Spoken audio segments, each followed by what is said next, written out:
जागतिक पर्यावरण दिन दरवर्षी 5 जूनला जगभर आयोजित केला जातो.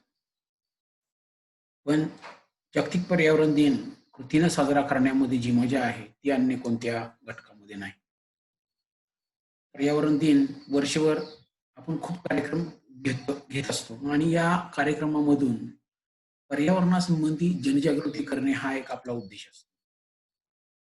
भारताच्या बाबतीत जर बघितलं तर हिमालयापासून ते कन्याकुमारीपर्यंत ईशान्य भारतामध्ये पासून ते भारतीय वाळवंटापर्यंत निमशुष्क प्रदेशात जसे आहे तसे आमच्या भारतामध्ये पश्चिम घाट आहे, दख्खनचं पठार आहे, किनारी प्रदेश आहेत, अंदमान निकोबार, लक्षद्वीप सारखी बेट आहेत आणि ही विविधता ज्याच्या वाट्याला आलेली आहे त्या भारत देशाचे आपण नागरिक.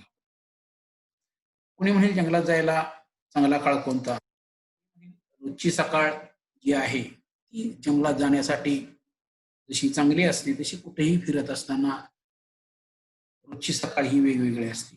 रोजच्या सकाळचं दृश्य आपण आपल्या डोळ्यामध्ये टिपू शकतो आणि परिसरामध्ये जे काही आहे त्याचं अवलोकन आपण करू शकतो.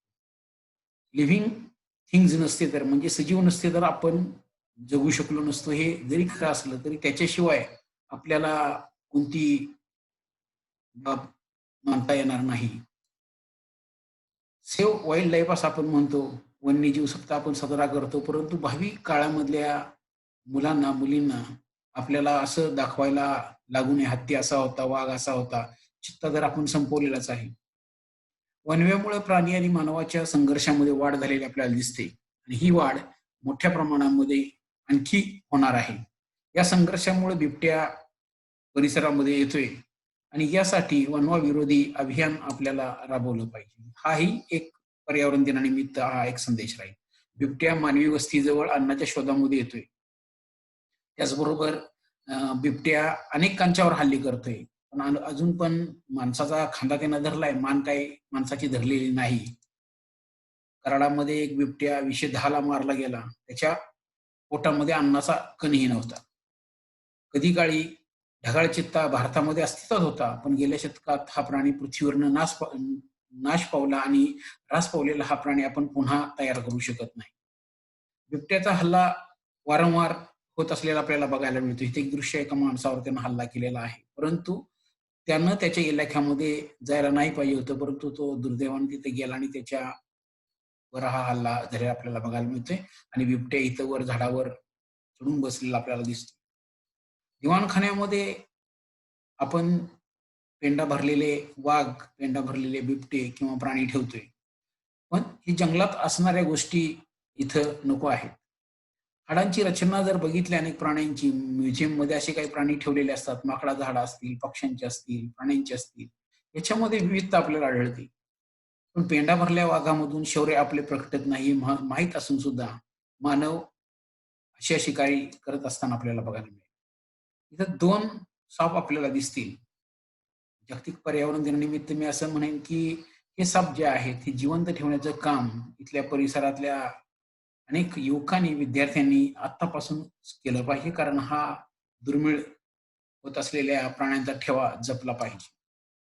घोरपडीची मांसासाठी आणि कातडीसाठी हत्या होत असते आणि ती हत्या होऊ नये यासाठी आपण जागरूक असलं पाहिजे. घरांच्या सजावटीसाठी शिंगा आणि मुखवटे मोठ्या प्रमाणामध्ये पूर्वी वापरले जात होते. आता वापरले जात नाहीत. तरी परंतु कोणी असे वापरत असेल तर त्याला कायद्याचा बडगा दाखवला पाहिजे आणि घरामध्ये सजावटीसाठी शिंग आणि मुखवटे किंवा कातडी आपल्याला बाळगता येणार नाही. वटलेल्या झाडाचा वापर इतर सजीवही करत असतात हे आपल्याला माहीत आहे. प्रचंड मोठ्या वेली आपल्याला पाहायला मिळतात. झाडाच्या साली असतील, झाडाच्या ह्याच्यामध्ये असलेले जी छिद्र आहे त्याला ढोली म्हणतो. त्याच्यामध्ये अनेक पक्षी, प्राणी वास्तव्य करत असतात. फळाचं मातीमध्ये रूपांतर होतं. म्हणजे जीवन प्रक्रिया एखादी पूर्ण होऊन जाते आणि माती मातीमध्ये मिळते. जीवनचक्रचं ही जी काही चक्र आहे, हे चालवण्याचं काम निसर्ग आपल्या पद्धतीनं करत असतो. कोणतीही गोष्ट निसर्ग वाया जाऊ देत नाही. काहीही आपण जर बघितलं निसर्गामध्ये अनेक गोष्टी निसर्गामध्ये घडत असतात. निसर्गामध्ये अनेक बाबी अशा आहेत, की ज्या आपण बघितलेल्या नसतात. कर्दळसारखी वेल 2.5 किलोमीटर लांब जाऊ शकते. शॅमेलियन सारखा सरळा रंग बदलू शकतो. पण वणव्यामध्ये असे उजाड होणारे डोंगर आपल्याला पाहावे लागतात.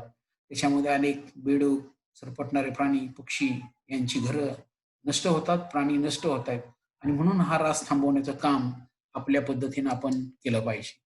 वाघ म्हणजे समृद्ध जंगल असं मानलं जातं. पण वाघ म्हणजेच जंगल आहे असंही मानण्याचं कारण नाही. वाघ भारतामध्ये प्रचंड प्रमाणामध्ये एकेकाळी होते. आता सध्या वाघांची संख्या, सिंहांची संख्या, गेंड्यांची संख्या, हत्तींची संख्या कमी व्हायला लागलेली आहे. पण वाघ असणं हे समृद्ध जंगलाचं लक्षण आहे, हे आपण लक्षात ठेवूया. आपल्या परिसरामध्ये अनेक छोट्या-छोट्या अन्न-साखळ्या असतात. इथे एक अन्न-साखळी आहे. भातावर ती तांदूळ खायला आलेली लाल मैना असेल, त्याला खाणारा साप असेल, सापाला खाणारा सर्पमार गरुड इथं आपल्याला बघायला मिळतोय. ही सगळी फूड पिरॅमिड टिकवून ठेवण्याचं, अन्नस्तूप टिकवून ठेवण्याचं काम आपल्याला अन्नजाळं, अन्न साखळी या अतिशय महत्त्वाच्या गोष्टी आहेत. घरापासून ह्याची सुरुवात होते ती जंगलापर्यंत. असे अनेक कीटक आपल्या पुढे असतात, की जे आपल्याला ओळखत पण नाहीत. असे अनेक कीटक आहेत, त्यांना जिवंत ठेवण्याचं काम आपल्याला करावं लागेल. रासायनिक खतांचा वापर आपण करणार नाही. पर्यावरण दिनानिमित्त आपण ही पण खबरदारी घेऊया. वणवे लावणार नाही, रासायनिक खतांचा वापर मोठ्या प्रमाणामध्ये करणार नाही, कीटकनाशकांचा वापर करणार नाही. पण याचा संबंध थेट प्राणीमात्राशी आहे. अशा अनेक प्राणीमात्रा असे आहेत, की जे अतिशय जीव जगवून, जीव तगवून जगायला लागलेले आपल्याला बघायला मिळतात. काही असे कीटक आहेत, की जे आपल्यापर्यंत पोहोचलेले. जायंट वूड स्पायडर हाता एवढा मोठा असेल, हाताच्या पंजा एवढा मोठा किंवा सही करणारा कोळी आपल्या परिसरामध्ये असतो. पण त्याच्यावर काही केमिकल पडलं, तर तो नाश पावणार आणि पुन्हा आपल्याला त्या परिसरामध्ये तो दिसणार नाही. वटवाघळा आहे, कळलावीसारख्या वनस्पती आहेत, डोंगर उतारावर अनेक गोष्टी आहेत. या सगळ्या बाबी आपल्याला पाहायला मिळू शकतात आणि या पाहणे ही एक महत्त्वाची गोष्ट पर्यावरण दिनानिमित्त आपण लक्षात ठेवली. जागतिक पर्यावरण दिनानिमित्त मी हेही सांगू इच्छितो, की आपल्या परिसरामध्ये पावसाच्या प्रमाणावर वारुळांची निर्मिती होत असते.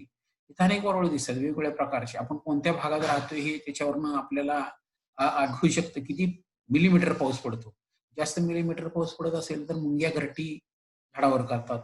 त्यापेक्षा जर कमी असेल तर असं गडमुंग्यांचं वारुळ इथं जसं बघायला मिळतं तसं बघायला मिळेल. नाहीतर साधी साधी वारुळ असतात जर पाऊस कमी पडत असेल तर. पश्चिम घाटाचं वैभव आपल्याला पाहायला मिळतील. अनेक असे बटरफ्लाईज आहेत छान-छान फुलपाखरं आनंद देतात आपल्याला. पण ती टिकवून ठेवण्याचं काम आपलं आहे. मॉथ्स पतंगाचे प्रकार रात्री आपल्याला बघायला मिळतात. ते पतंगाचे प्रकार रात्री लाईटच्या उजेडात आपल्या परिसरामध्ये येतात. हे असले अत्यंत सुंदर पतंग आपल्याला बघायला मिळतात. सर्वात मोठा कीटक वर्ग क्लास इन्सेक्टा आपल्याला भारतामध्ये बघायला मिळतो वेगवेगळ्या प्रतिमानानं. इथं एक तुम्हाला अख्ख्या पट्टी एवढा मोठा एक मॉथ दिसतोय. ॲटलास पतंग म्हणतो त्याला. आशिया खंडाचं वैशिष्ट्य आहे ॲटलास मॉथ आणि तो आपल्या पश्चिम घाटामध्ये दिसतो याचं आपल्याला कौतुक असलं पाहिजे आणि अभिमान असला पाहिजे. पण प्राण्यांच्या सवयी आपल्यामुळं बदललेल्या आपल्याला दिसून येतात. उदाहरणार्थ इथे एक गाय दिसते ती फुलं आणि निर्माल्य खायला आलेली दिसते. किंवा अनेक पक्षी असे आहेत, की आपले त्यांनी सवयी बदलण्याचा प्रयत्न केलेला आहे. विविध खाद्य सवयी त्याच्यामध्ये त्यांचा संघर्ष कमी होत असलेला आपल्याला बघायला मिळतो. रंग इथं या प्राण्यांचा हिरवा आहे, परंतु या सजीवांच्यामध्ये चक्र जे चालू आहे, ते चक्र त्यांच्या रंगामुळे नाही, तर त्यांच्यामध्ये असलेल्या चिकाटीमुळे आहे, अनुकूलनामुळे आहे. काही अळ्या दिसतात. अळ्या खादाड असतात असं आपण म्हणतो. इथे एक अळी दिसते. ही एका मिनिटाला अख्खं एक पान संपवू शकते किंवा ही एक अळी अ, एका फुलपाखराची आहे. हिनं अख्खं पान 1 तासाभरामध्ये संपवण्याचा प्रयत्न आपल्याला केलेला दिसतो. आणि या सगळ्या ह्याच्यामध्ये आपल्याला एक पुढची बाब लक्षात घेतली पाहिजे, की अळ्यांनी परिसराशी मिळतं-जुळतं घेतलंय. इथं अशा असंख्य रंगाच्या अळ्या, असंख्य रंगाची फुलपाखरं आपल्याला दिसतात. काही असे स्पंज नावाचा जो प्राणी आहे, गोड्या पाण्यामध्ये सापडतो, खाऱ्या पाण्यामध्ये सापडतो. हेही आपल्या इथं आढळतं. काही गोगलगायी आहेत, काही पक्षी आहेत. एकमेकावर आधारित असं यांचंही अन्नजाळं आहे. जागतिक पर्यावरण दिनानिमित्त या सगळ्याचं रक्षण करण्याची जबाबदारी आपली आहे. बायोडायव्हर्सिटी ॲक्ट अंतर्गत असेल किंवा संविधानाअंतर्गत असेल, या सगळ्या प्राण्यांचं रक्षण करण्याची जबाबदारी आपली आहे, हे आपण लक्षात घेऊया. 1.5 लाखाला एक घुबड विकलं जातं गुप्तधन शोधण्यासाठी आणि ही बाब अतिशय निंदाजनक आहे. कारण या सगळ्या 25-50 चौरस किलोमीटर परिसरामध्ये एखाद्या घुबडाचे कुटुंब राहत असतं. त्याला सुद्धा आपण जिवंत ठेवू इच्छित नाही आणि अंधश्रद्धेपायी अशी अनेक घुबडं मारली जातात. इथं शृंगी घुबडाचा एक प्रकार दिसतोय, गव्हाणी घुबडाचा प्रकार दिसतो. ही रात्री फिरणारे आहेत आणि उंदरांवर नियंत्रण ठेवणारे आहेत. यांचं रक्षण शेतीसाठी केलं पाहिजे. शेतकऱ्यांनी ही गोष्ट लक्षात ठेवली पाहिजे. त्याचबरोबर दुसरी गोष्ट आहे, जागतिक पर्यावरण दिनानिमित्त मी सांगू इच्छितो, की कासवांची तस्करी होती. जमिनीवर किंवा पाण्यातली कासवं वेगवेगळ्या प्रकारची आहेत. लोकं घरामध्ये ठेवायला बघतात, परंतु हा गुन्हा आहे. हे एक लक्षात ठेवूया. आणि या गुन्ह्याबरोबरच काही वेळा अशा अनेक घटना घडत असतात, की पक्षी मांज्यामध्ये अडकलेला आहे किंवा एखादा कबूतर आहे, गरुड आहे, माशाच्या गळामध्ये अडकलेले त्यांचे पाय असतील किंवा पंख असतील, तुटतात किंवा त्यांना उडता येत नाही. तर त्यावेळी सुद्धा त्याच्यावर उपचार करणे आणि उपचारासाठी त्यांना योग्य त्या ठिकाणी दवाखान्यामध्ये नेणे, वन खात्याच्या ताब्यात हे प्राणी देणे, हे आपलं आद्य कर्तव्य आहे. सर्पमार गरुड असेल, नागरी घार असेल, शिकारी पक्षी हे आपल्याला सहाय्यक आहेत, हे आपण लक्षात घेतलं. छोटे-मोठे एवढे आकाराचे पक्षी आपल्या परिसरामध्ये आहेत, ते आपल्याला लढण्याची ताकद देतात. कसे जिद्दी असलं पाहिजे हे सांगण्याचं काम हे छोटे-छोटे पक्षी दिवसभराच्या आपल्या कार्यकर्तृत्वानं सांगत असतात. सुरेल आवाजाचे पक्षी सुद्धा आपल्याला बघायला मिळतात. घरामध्ये येतात आपल्या आणि हे घरामध्ये येत असताना आपल्याला असे अनेक आवाज बघायला मिळतात, की ज्या कधी आपण ऐकले असतात. कोकिळेचा आवाज असेल, पक्ष्यांचा आवाज असेल. या आवाजामुळं आपण भारावून जातो आणि या सगळ्या आवाजाच्या साहाय्यानं आपलं जीवन आनंददायी आणि मनोरंजक होत असतं. स्थलांतर करून येणारे कितीतरी पक्षी आहेत. फ्लेमिंगो सारखे असे पक्षी आहेत किंवा चक्रवाक पक्षासारखे पक्षी आहेत, कार्मोरंट सारखे, नीलकंठ सारखे पक्षी आहेत. हजारो किलोमीटर लांबून येत असतात आणि या सगळ्यांचं अस्तित्व इथलं आपलं आहे. कारण इथं त्यांना आसरा पूर्वी मिळाला होता. आताही मिळाला पाहिजे आणि नंतरच्या काळात पण मिळाला पाहिजे. कायमस्वरूपी आपल्या परिसरामध्ये राहणारी पण जैवविविधता आपल्याला बघायला मिळते. पाण्याजवळील जैवविविधता आपण त्याला म्हणतो. ओपन बिल स्टॉर्क असतील, बगळ्यांचे अनेक प्रकार आहेत. आपलं एक कृती पर्यावरणाला घातक ठरू शकते. उदाहरणार्थ ड्राईव्ह सेफली असं म्हटलेलं आहे. रोड डेथ्स ही संख्या साधारण एका 25 किलोमीटर रोडचा आम्ही अभ्यास एक ठेवलेला आहे 2004 पासून. तर दरवर्षी 300 ते 350 प्राणी आणि पक्षी ह्याच्यामध्ये मृत्यू पावतात. वाहन चालकांच्या बेदरकार चालवण्यामुळे किंवा ड्राईव्ह सेफ्टली नसल्यामुळं. अनेक साप मरतात, सस्तन प्राणी आहेत, पक्षी मरतायत आणि त्याच्यामुळं त्यांची संख्या कमी झालेली आपल्याला दिसते. वाहनाखाली हजारो प्राणी मरतात. एक उद्मान जर रात्रीच्या वेळी सुद्धा त्यांना चालणं मुश्कील झालेलं आपल्याला बघायला मिळू शकतं. आपल्याला जर असा प्रश्न विचारला, जिवंत साप तुम्हाला आवडेल का मृत साप? इथे 2 मृत साप तुम्हाला बघायला मिळतील आणि बाकीचे जिवंत साप बघायला मिळतात. तर तुम्ही निश्चित म्हणाल, की जिवंत साप ही जिवंतपणाचं लक्षण माणसाला आवडतं. अशा हजारो वनस्पती जंगलाचं वैभव वाढवतात, ज्या आपल्याला त्यांची नावं माहीत नसतात. पक्ष्याप्रमाणे शेकरू आणि माकडं निसर्गामध्ये बीज प्रसार करत असतात आणि त्यांना सुद्धा त्यांचं सुद्धा रक्षण करणं आपलं काम आहे. निसर्गातल्या वाघळांची, लाल मुंग्याची प्रत्येकाची भूमिका काही ना काही आहे आणि ही भूमिका आपण अत्यंत योग्य पद्धतीनं त्यांना जगू द्यावी. त्याला निष म्हणतो आपण. पक्ष्यांची जी काही माणसांच्या जवळ येण्याची धडपड सुरू असते, त्यांना सहकार्य करण्याचं काम आपण केलं पाहिजे, आपण केलं पाहिजे. आपल्याला जेवढ्या परीने शक्य आहे तेवढ्या परीनं चिमण्या असतील किंवा इतर पक्षी असतील, त्यांना राहण्यासाठी पूर्वी जागा होत्या. त्या आपल्या परिसरामध्ये येत असत. आता ते येत नाहीत कारण तिथं सुरक्षितता नाही, खाद्याची हमी नाही. सापाबद्दलचे पण गैरसमज दूर केले तर सापांची संख्या पण वाढू शकेल. माणसासारखं दुतोंडे असायला साप म्हणजे काही माणूस नाही किंवा त्यांच्या डोक्यावर सर्पमणी असतो, त्यांच्या अंगावर केस असतात, दूध पितो. त्याच्या संदर्भातले जे गैरसमज आहेत, ते गैरसमज शालेय पातळीवर किंवा कॉलेजच्या पातळीवर किंवा समाजामध्ये दूर झाले पाहिजेत आणि ते दूर करण्याचं काम आपलं आहे, असं आपण म्हणू शकतो. गुरेचराई हा एक लागलेला शाप आहे आपल्याकडच्या सगळ्या डोंगरांना किंवा जंगलांना. अशा अनेक गुरं चरत असतात. पण त्याच्यासाठी काही वेगळी व्यवस्था गावाला करता येईल का? हे बघणं जागतिक पर्यावरण दिनानिमित्त आपण पाहावं, अशी मी आपल्याला विनंती करतो. वृक्षारोपण नित्य नेमानं करावं. पर्यावरण दिनादिवशीच किंवा कृषी दिनादिवशी किंवा अन्य दिनादिवशीच झाडं लावावीत असं काही नाही. कोणत्याही दिवशी कुणीही आपल्या वाढदिवसाला किंवा वाढदिवस नाही साजरा केला, तर वेगवेगळ्या कारणांनुसार आपण वृक्षारोपण करत राहावं. यासाठी बिया गोळा करणे, बियांच्यापासून रोपं तयार करणे आणि त्याच्या सहाय्यानं आपण वेगवेगळ्या प्रकारचे वृक्ष लावून त्यांना जगवण्याचं काम आपण केलं पाहिजे. कमी लावूया आणि सगळीच्या सगळी जगवून दाखवूया. आपल्या आसपास राहतात. इथं घराच्या आसपास पक्षी आलेले दिसतात. तळ्यामध्ये पक्षी आलेले आपल्याला दिसतात. अनेक प्रकारचे पक्षी आहेत. ओपन बिल स्टॉर्क असतील किंवा अन्य पक्षी असतील. इथं पक्षी तुम्हाला बघायला मिळतात. जे पक्षी आपल्या परिसरामध्ये आहेत, घरामध्ये राहत आहेत, असे पक्षी आपल्याला बघायला मिळत आहेत. त्यांनी घरटी आपल्या घराजवळ केलेली पाहायला मिळतात. परिसरातील वनस्पतींची नावं मुलांना माहीत करून दिली पाहिजे. पुढच्या पिढीला माहीत करून दिली पाहिजेत. जी आता वयस्कर मंडळी आहे त्यांनी हे काम करावं अशी मी अपेक्षा व्यक्त करतो.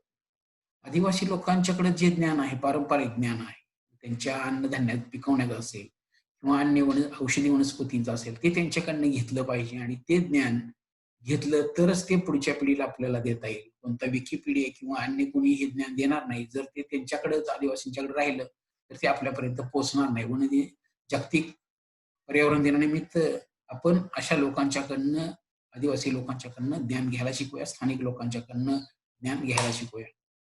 भारनियमन आणि अति वीज वापराचे धोके आपल्याला बघायला मिळतात. अंधारामध्ये आपल्याला बसावं लागेल काही कालावधीमध्ये. लोकांची मागणी आणि त्याचप्रमाणे विजेची निर्मिती होत नसेल तर असा हा धोका निर्माण होणार आहे. आपल्याला आपले सण सुद्धा बदलावे लागतील. उदाहरणार्थ गणेशोत्सव. गणेशोत्सवाच्या ऐवजी त्याला आम्ही म्हणतो प्रदूषणोत्सव. इथं काही गोष्टी आपल्याला बघायला मिळत आहेत, की गणेशोत्सवामध्ये मोठ्या प्रमाणामध्ये अ, इथं एक मुलगा दिसतोय, की ज्यानं हट्ट धरला, की मला काय करायचं आहे, जलकुंड जे तयार केले आहे, त्या जलकुंडामध्येच मी अपंग मुलगा असून सुद्धा त्यांना हट्ट केला, की जलकुंडामध्येच मला गणपतीचं विसर्जन करायचं आहे. सामान्य शिकलेली माणसं किंवा एखादा विज्ञानाचा अध्यापक, प्राध्यापक हे मोठ्या प्रमाणामध्ये असं करत नाहीत. कराडमध्ये आम्ही मोठ्या प्रमाणामध्ये या गणपती विसर्जनामध्ये आम्ही मागणी करतोय, की निर्माल्य पाण्यामध्ये टाकू नका.